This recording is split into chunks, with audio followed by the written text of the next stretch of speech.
News first நேரம் 8 மணி பிரதான செய்திகளோடு உங்களுடன் நான் தில்ஷான் தாலிம். உலகின் பல்வேறு பகுதிகளில் சக்தி கோகுல் டிவியினூடாக நடந்திருக்கும் அனைவரையும் சந்தித்தவர் மகிழ்ச்சி. வணக்கம் அஞ்சலி.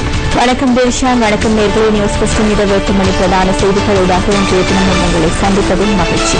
நமது செய்தி தொடர்பான உங்களுடைய கருத்துக்களை எமது ட்விட்டர் பக்கத்தில் பதிவு செய்யுங்கள். அதனை நியூஸ் ஃபர்ஸ்டில் நாம் ஒளிபரப்புவதற்கு தயாராக காத்திருக்கின்றோம். இனி முதலில் தலைப்புச் செய்திகள். காப்பதற்கு உயிர் தியாகம் செய்வதற்கும் தயார் என ஜனாதிபதி தெரிவிப்பு. முன்னாள் ஜனாதிபதியின் மக்கள் ஒருங்கிணைப்பு அலுவலகம் பத்திரமுல்லையில் திறப்பு.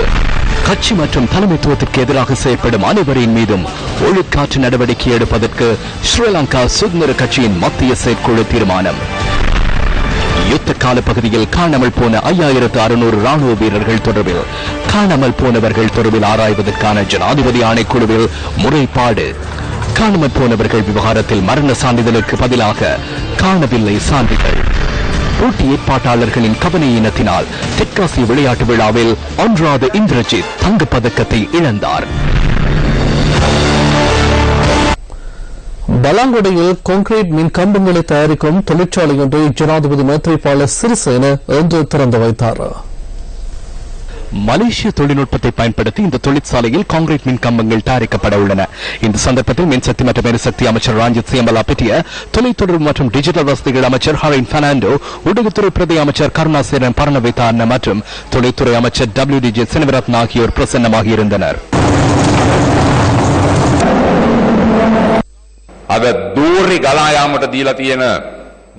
நமது அரசாங்கத்தின் கொள்கையில் உள்ள சில விடயங்கள் தொடர்பில் சமூகத்திற்குள் விவாதிக்கப்படுகிறது. அமைச்சரவைக்கும் பாராளுமன்றத்திற்கும் சுதந்திரமாக செயற்படுவதற்கு இன்று இடமளிக்கப்பட்டுள்ளது. இவை அனைத்து விடயங்கள் தொடர்பில் பிரஸ்தாபிப்பதற்கு ஊடகங்களும் இடமளிக்கப்பட்டுள்ளது. இருப்பினும் அவற்றில் சில உண்மையானவை என்பதோடு சில உண்மைக்கு புறம்பானவையாகவும் உள்ளன. சிலவற்றை ஏற்றுக்கொள்வார்கள், சிலவற்றை முற்றாக நிராகரிப்பார்கள். மக்களின் விருப்பத்தையும் நாட்டை கட்டியெழுப்பி முன்னோக்கி கொண்டு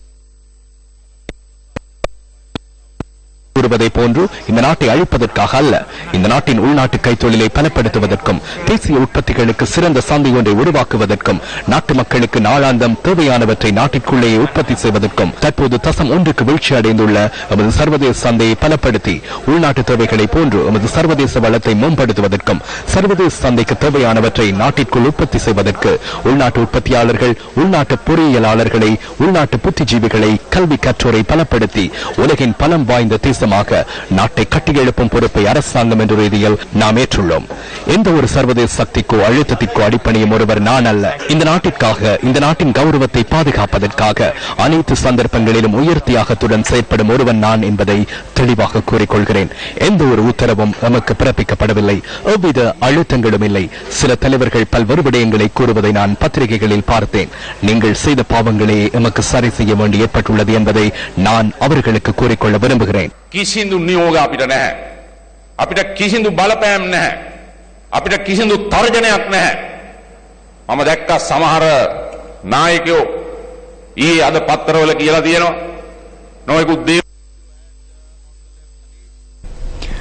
முன்னாள் ஜனாதிபதியும் பாராளுமன்ற உறுப்பினருமான மஹிந்த ராஜபக்சவின் மக்கள் ஒருங்கிணைப்பு அலுவலகம் ஒன்று பத்திரமுல்ல ஜெயந்திபுர நெலும் மாவட்டத்தில் ஒன்று திறந்து வைக்கப்பட்டது. இன்று காலை 9:33 வரையான சுப வேளையில் முன்னாள் ஜனாதிபதி மஹிந்த ராஜபக்சவின் தலைமையில் இந்த அலுவலகம் திறந்து வைக்கப்பட்டது.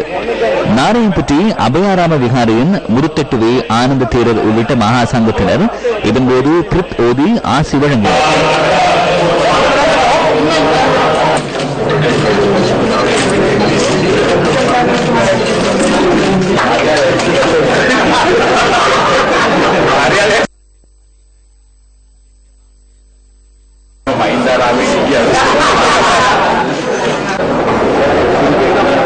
அதனைத் தொடர்ந்து சர்வமத தலைவர்கள் ஆசி வழங்கினர். இந்த வைபவத்தில் ஸ்ரீலங்கா சுதந்திர கட்சியின் பிரதிநிதிகள், கூட்டமைப்பின் வேறு கட்சிகளை பிரதிநிதித்துவப்படுத்தும் பிரதிநிதிகள், கலைஞர்கள், ஆதரவாளர்கள் உள்ளிட்ட பலர் பிரசன்னமாக இருந்தனர். இதன்போது ஸ்ரீலங்கா சுதந்திர கட்சியை பிரதிநிதித்துவப்படுத்தும் உறுப்பினர்கள் சார்பில் பாராளுமன்ற உறுப்பினர் பந்துல குணவர்தன கருத்து தெரிவித்தார். மஹிந்த ராஜபக்ச உள்ளிட்ட ராணுவ வீரர்களுக்கு எதிராக முன்னெடுக்கப்படும் இந்த தாக்குதலுக்கு எதிர்ப்பு தெரிவிக்கும் வகையில் ஒன்றினையும் மக்கள் தலைமைத்துவத்திற்கு தலைமை தாங்கும் தலைமையகமாக இந்த அலுவலகத்தை திறக்கிறோம் என்பதை நினைவில் கொள்ளுங்கள். இந்த அலுவலகத்தை திறந்ததனூடாக அமைப்பாக இந்த பயணத்தை முன்னோக்கி கொண்டு செல்ல முடிந்துள்ளது. நாம் அனைவரும் நாட்டுக்கு இந்த தகவலை வழங்கி சிறந்த பயணம் ஒன்று எதிர்காலத்தில் உள்ளது என்பதை எடுத்துக்காட்டி ஐக்கிய தேசிய கட்சியை அதிகாரத்தில் இருந்து விரட்டுவோம் என்பதை எடுத்துக்காட்டுவதற்காக நாம் முன்னோக்கி பயணிப்போம்.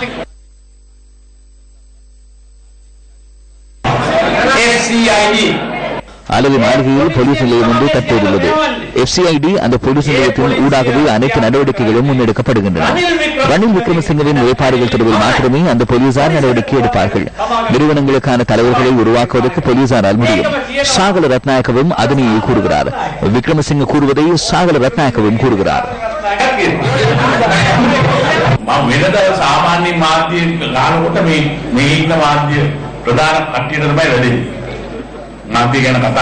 ஊடகம் தொடர்பில் நான் அடித்து கதைக்கும் பொழுது இங்குள்ள பிரதம அதிகாரிகள் அது தொடர்பில் கவனம் செலுத்துவார்கள். இப்போது பிராந்திய செய்தியாளர்களுக்கு அச்சுறுத்தல் ஏற்பட்டுள்ளது. அவர்கள் தொடர்பில் பாராளுமன்றத்தில் கூறப்படுகிறது. தொலைபேசி வாயிலாக அவர்களுடன் கலந்துரையாடினேன். தொலைபேசியில் உரையாடுவதற்கும் அவர்கள் அச்சப்படுகின்றனர். யார் என்று தெரியாதல்லவா? போலீசாரா, சிஐடியா, என்இடியா, வேறு ஏதேனும் தகவல் எடுப்பதற்காகவா கதைக்கிறார்கள் என்று சிந்திக்கின்றனர். சிலர் இங்கும் உள்ளனர். சில பிரதிநிதிகள் இங்கிருந்து செய்திகளை அறிக்கையிடுகின்றனர். அது அவர்களின் கடமை.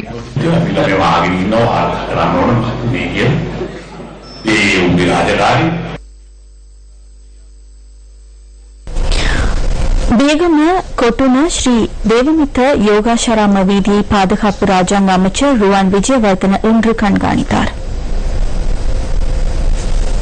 ஸ்ரீ தேவமித்த யோகாஷாராம வீதி சிறிது காலமாக சேதமடைந்த நிலையில் காணப்பட்டதுடன் அதன் புனரமைப்பு நடவடிக்கைகளை கண்காணிப்பதற்காக ருவான் விஜயவர்தன அங்கு சென்றிருந்தார்.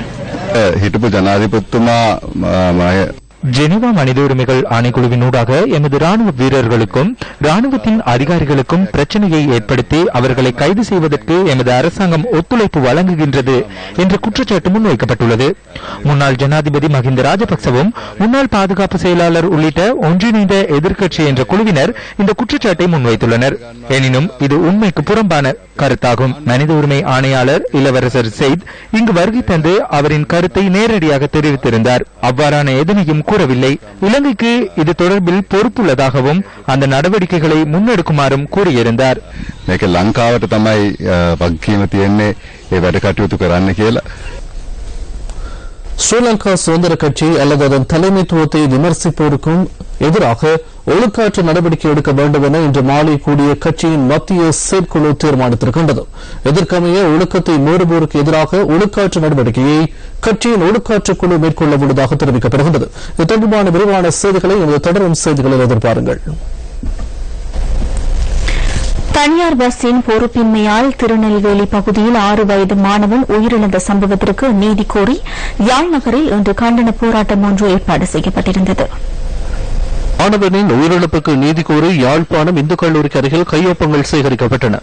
அதனைத் தொடர்ந்து யாழ் நகரில் கண்டன போராட்டம் ஒன்று முன்னெடுக்கப்பட்டது. கடந்த 3ஆம் தேதி இலங்கை போக்குவரத்து சபைக்கு சொந்தமான பஸ் ஒன்றும் தனியார் பஸ் ஒன்றும் பலாடி வீதியில் ஒன்றையொன்று முந்திக் கொண்டு பயணிக்க முயற்சித்துள்ளது.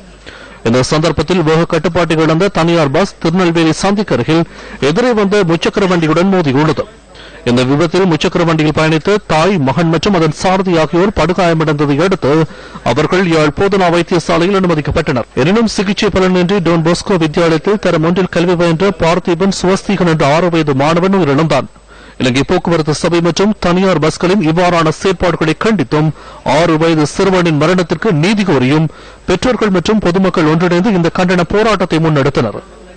இதன்போது போராட்டத்தில் ஈடுபட்டவர்கள் தமது வாய்களை கருப்பு துணியால் கட்டியபடி போராட்டத்தில் ஈடுபட்டனர்.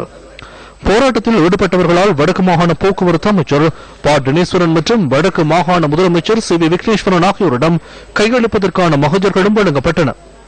இதன்போது யாழ் மேல்நீதிமன்ற நீதிபதி இளஞ்செழியனுக்கு வழங்குவதற்கான மகஜர் ஒன்றும் யாழ் உதவி போலீஸ் நிலைய பொறுப்பதிகாரியிடம் கையளிக்கப்பட்டது. அரசியலமைப்பு திருத்தம் தொடர்பில் மக்களின் கருத்துக்களை கேட்டறியும் குழு இன்று முல்லைத்தீவில் கூடியது. முல்லைத்தீவு மாவட்ட செயலகத்தில் அரசியலமைப்பு திருத்தம் தொடர்பில் மக்களின் கருத்துக்களை கேட்டறியும் குழுவினர் இன்று மக்களின் கருத்துக்களையும் யோசனைகளையும் பதிவு செய்தனர். இன்றைய அமர்வில் 5 பேர் கொண்ட குழுவினரிடம் முல்லைத்தீவு மாவட்ட மக்கள் தமது யோசனைகளை முன்வைத்தனர். இதன்போது தொகுதி முறை தேர்தல் நடைமுறைப்படுத்தப்பட வேண்டும் எனவும் ஜனாதிபதியின் அதிகாரங்கள் குறைக்கப்படக்கூடாது போன்ற கருத்துக்கள் முன்வைக்கப்பட்டிருந்ததாக இந்த பிராந்திய செய்தியாளர் தெரிவித்தார்.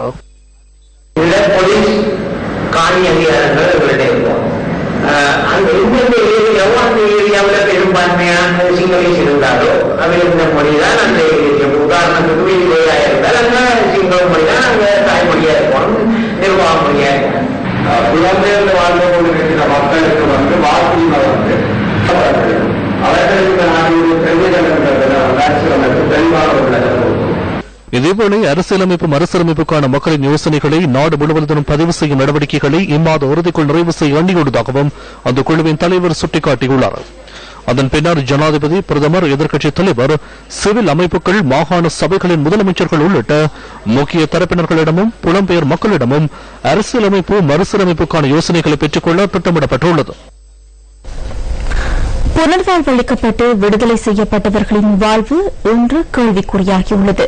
மட்டக்களப்பு அம்பிளாந்துறை கட்சின பகுதியில் வறுமையில் வசித்து வருகின்றார் முன்னாள் போராளியான பரமானந்தன் ரவி. யுத்தம் மௌனிக்கப்பட்டதன் பின்னர் 2009ஆம் ஆண்டு சரணடைந்தார் முன்னாள் போராளியான ரவி. புனர்வாழ்வளிக்கப்பட்டு 2012ஆம் ஆண்டு விடுதலையாகி வீடு நோக்கி விரைந்தவரை வரவேற்க யாரும் இல்லை.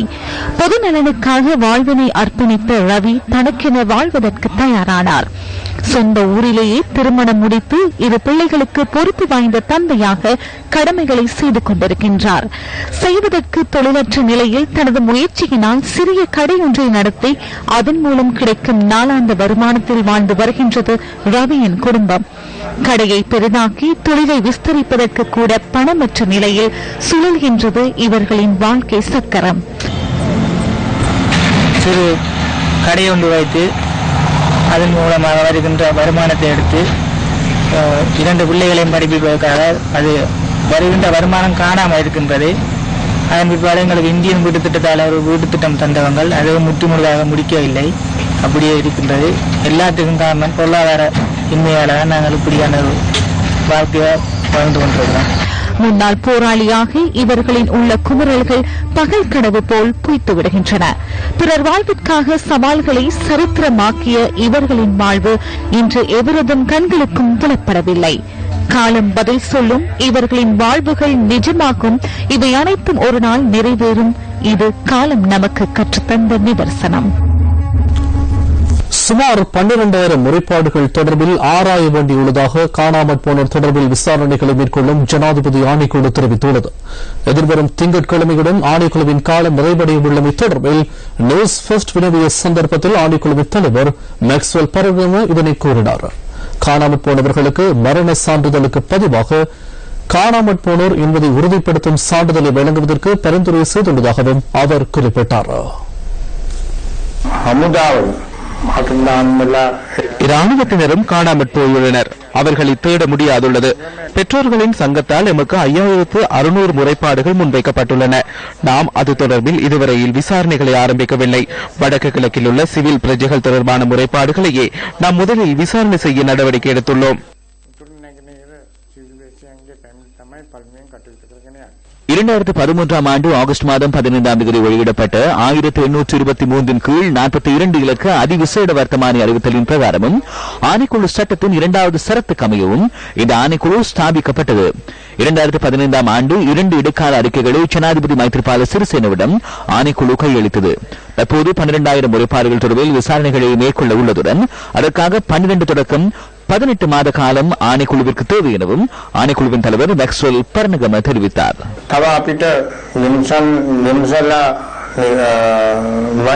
எனினும் 12,000 முறைப்பாடுகள் தொடர்பில் விசாரணைகளை முன்னெடுக்க வேண்டியுள்ளது. இந்த முறைப்பாடுகள் தொடர்பான விசாரணைகளை நிறைவு செய்ய 12 தொடக்கம் 18 மாதங்கள் செல்லக்கூடும் என நாம் ஜனாதிபதிக்கு கடிதம் மூலம் அறிவித்துள்ளோம். அதன் பிரகாரம் ஆணைக்குழுவின் காலத்தை நீடிக்குமாறு நாம் வேண்டுகோள் விடுத்தோம். அது தொடர்பில் இதுவரையில் எமக்கு அறிய கிடைக்கவில்லை. மரண சான்றிதழுக்கு பதிலாக காணாமற் போனவர் என்ற விடயம் தெரிவிக்கப்பட்ட சான்றிதழை வழங்குவதற்கான பரிந்துரையை நாம் முன்வைத்துள்ளோம். அவர்கள் உயிரிழந்து விட்டார்கள் என்பதை உறுதி செய்ததன் பின்னர் மரண சான்றிதழை வெளியிட வேண்டும் என்பதே எமது நிலைப்பாடாகும். செஞ்சிலுவை சங்கத்தினரும் அதனையே கூறினார்கள். உயிரிழந்தமை நிரூபிக்கப்படாத பட்சத்தில் மரண சான்றிதழ் வழங்குவது உகந்ததல்ல. மரண சான்றிதழை போன்று சட்ட ரீதியாக ஏற்றுக்கொள்ளக்கூடிய வகையில் காணாமற் போனோர் சான்றிதழை வழங்குமாறு நாம் தெரிவித்துள்ளோம். මරණ සාතික ලෙසම නීතියානුකූල වළංගු ලෙස නිකුත් කරන්න කියලා අපි යෝජනා කළා. காணாமல் போனவர்கள் தொடர்பு காணாமல் போனவர்கள் சான்றிதழ் வழங்க உள்ளதாக உள்நாட்டு அலுவல்கள் அமைச்சர் தெரிவித்துள்ளார். ஸ்ரீலங்கா பூமிய துலம் அத்துருதகன் இலங்கையில் காணாமல் போன சிங்கள, தமிழ், முஸ்லிம் மற்றும் ஏனைய எந்தவொரு இனத்தையும் பிரதிநிதித்துவப்படுத்துகின்ற காணாமல் போனவர்களுக்காக சம்பந்தப்பட்ட காணாமல் போனவர்கள் இருப்பார்களாயின் அது தொடர்பில் மரண சான்றிதழ் வழங்குவது எவ்வாறு?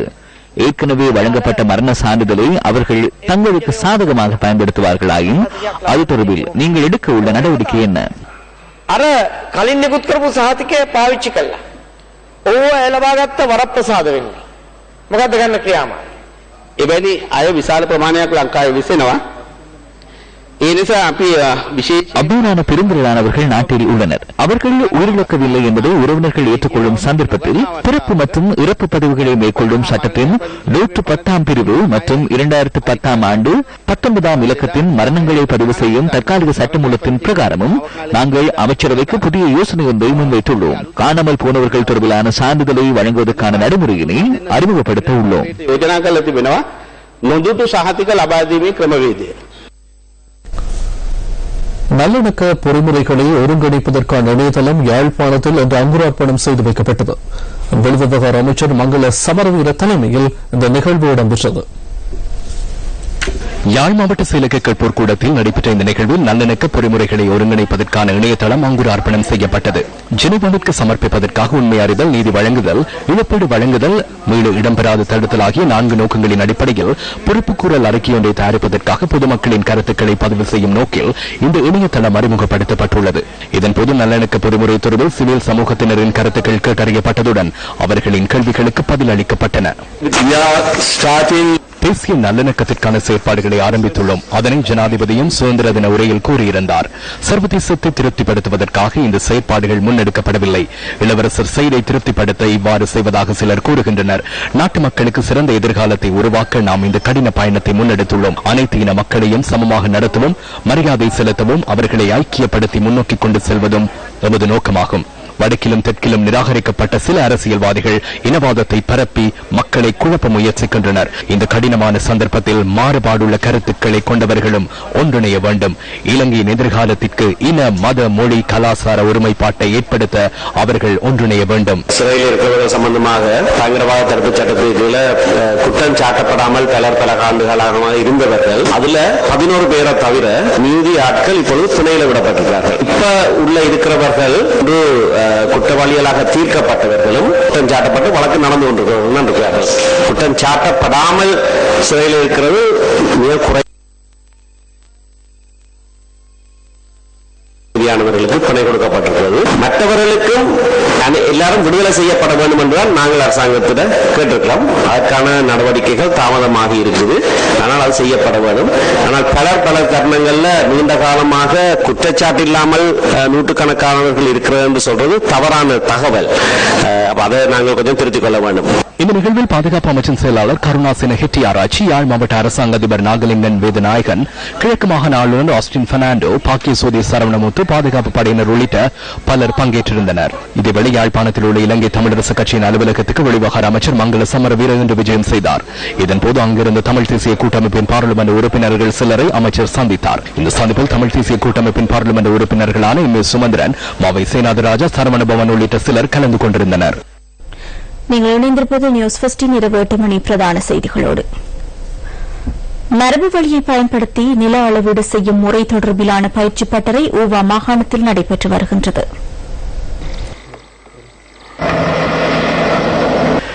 இலங்கையில் மிகவும் பழமை வாய்ந்த திணைக்களமாக நில அளவை திணைக்களம் விளங்குகின்றது. 1857ஆம் ஆண்டு இலங்கை நில அளவை திணைக்களத்தினால் தயாரிக்கப்பட்ட முதலாவது படமாக்கல் தொகுப்பு வெளியிடப்பட்டது. தொலைத்தொடர்புகள், கணிப்பொறிகள் இல்லாத காலத்தில் சாதாரண கருவிகளை பயன்படுத்தி அளவீடு செய்யப்பட்டது. நவீன தொழில்நுட்பங்கள் வருகையுடன் நவீன கருவிகளை பயன்படுத்தி தற்காலத்தில் நில அளவீடு மேற்கொள்ளப்பட்டு வருகின்றது. இதன் காரணமாக தற்காலத்தினர் மத்தியில் பாரம்பரிய முறைகளை பயன்படுத்தி நில அளவீடு செய்யும் முறை வழக்கொழுந்து போய்விட்டது. இதனை நிவர்த்தி செய்யும் நோக்கில் பாரம்பரிய முறைகளை பயன்படுத்தி நில அளவீடு செய்யும் பயிற்சி பற்றி ஊவா மாகாணத்தில் இடம்பெற்றது. பல்கலைக்கழகங்களில் இருந்து தெரிவு செய்யப்பட்ட சுமார் 75 மாணவர்கள் இந்த பயிற்சி பட்டறையில் கலந்து கொண்டனர்.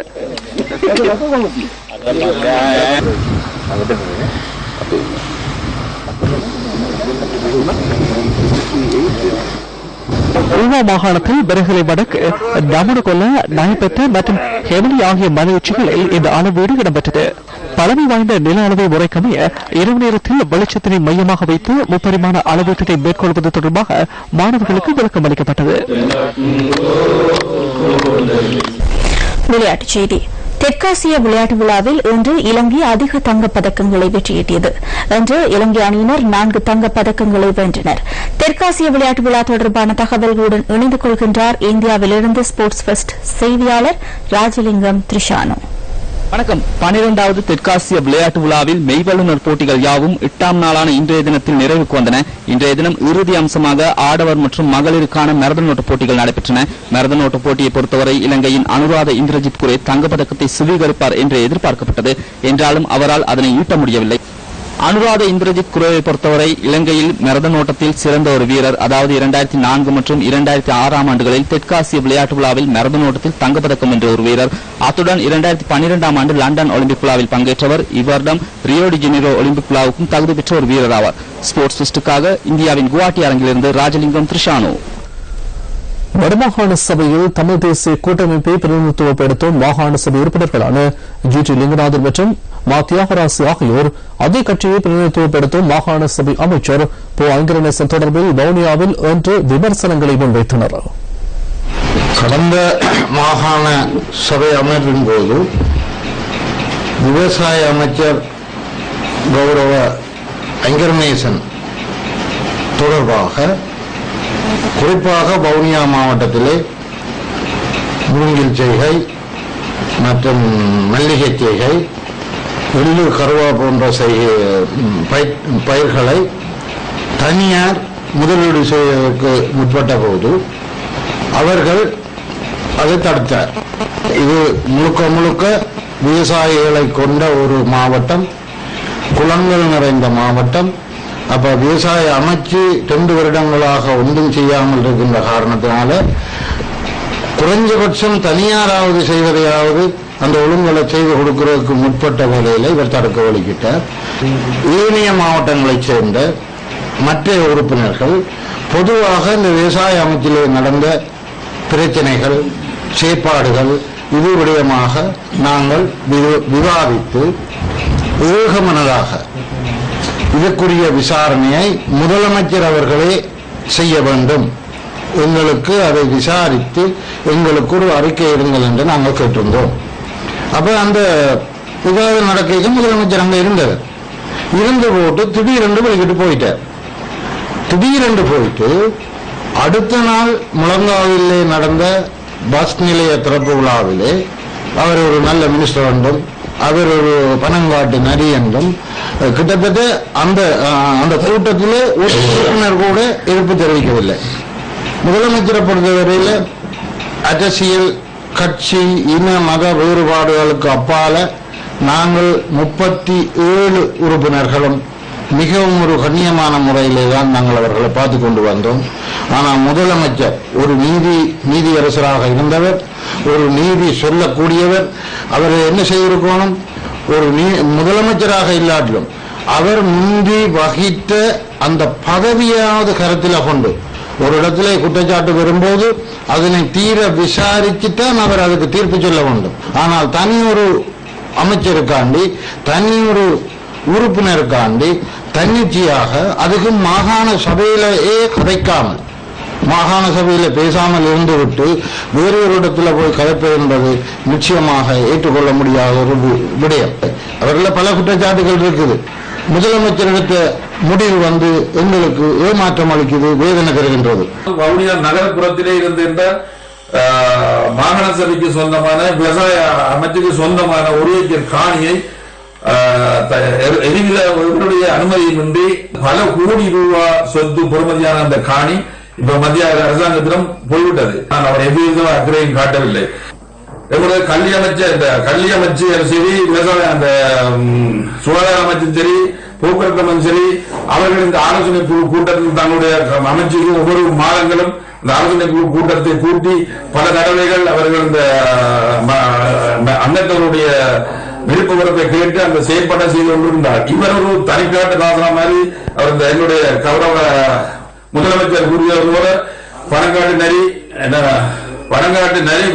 சிறுப்பு அஞ்சாது என்பது கூறியது போல அவர் எதுக்கும் அஞ்சியதில்லை. தான் ஒரு ராஜா என்ற ரீதியிலே செயல்பட்டுக் கொண்டு வந்திருக்கிறார். அமைச்சுக்கள் விவசாய அமைச்சு மட்டுமல்ல, சகல அமைச்சுகளிலே ஏற்படுகின்ற பிள்ளைகளை நாங்கள் சுட்டிக்காட்டுவதற்காகத்தான் முதற்கட்டமாக இந்த விவசாய அமைச்சரே இந்த பிரேரணை எங்களுடைய கௌரவ லிங்கநாதன் அவர்கள் கொண்டு வந்த பிரேரணைக்கு நாங்கள் ஆதரவு அளித்து நமது முதலமைச்சர் அவர்கள் இந்த குற்றச்சாட்டுகள் தொடர்பில் வடமாகாண விவசாய அமைச்சர் ஐங்கரநேசனை தொடர்பு கொள்வதற்கு நாம் மேற்கொண்ட முயற்சிகள் பலனளிக்கவில்லை. இத்துடன் நியூஸ் 15 நிறைவேற்றும் மணி பிரதான செய்திகள் நிறைவடைந்தன. வணக்கம்.